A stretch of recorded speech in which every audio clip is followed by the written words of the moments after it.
Hi everyone, I am Dr. S. Karpagalakshmi, Assistant Professor, Department of Commerce and Finance of Dr. SNS College of Arts and Science. I am going to talk about data sufficiency.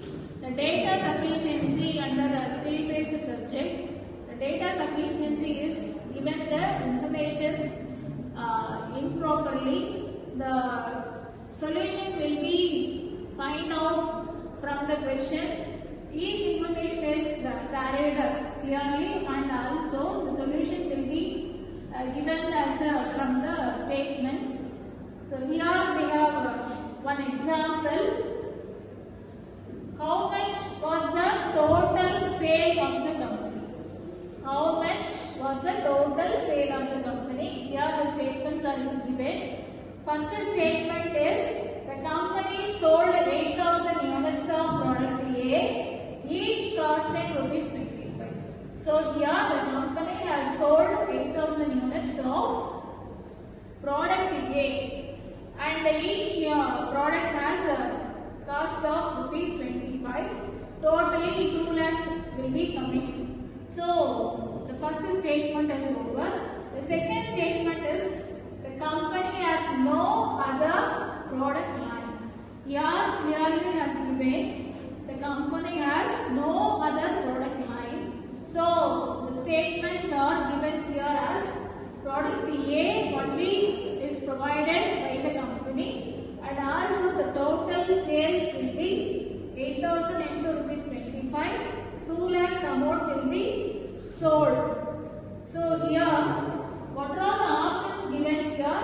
First one alone is sufficient. Here the statement 1 is sufficient if we find the solution, while 2 alone is not sufficient.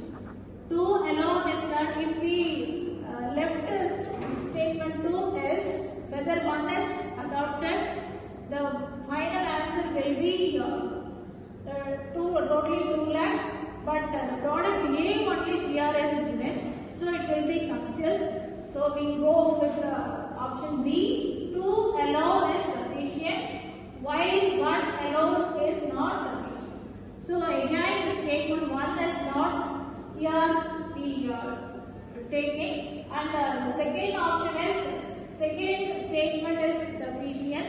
If the second statement is taken here, again we cannot find the solution. Second statement. Then third statement is 1 or 2 is sufficient.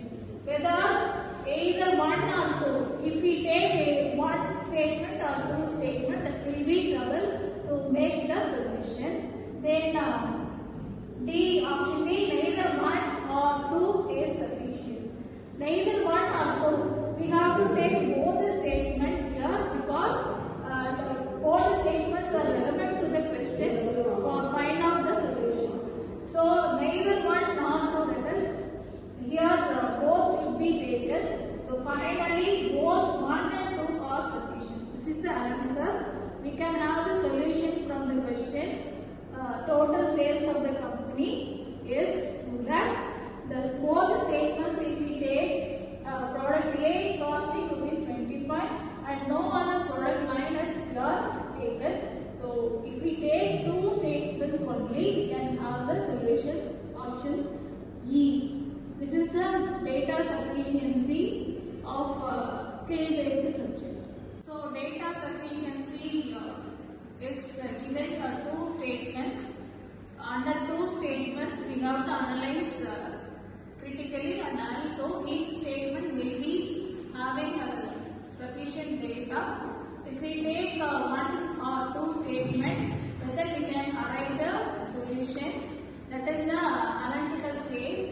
So data sufficiency, in every stage of data sufficiency, we have 2 set of statements, and also we have to read carefully and find the solution. It will be tested the analytical ability of the students, and also the ability to find catch the reasons behind that. Based on the ability to analyze and the logical reasoning, the data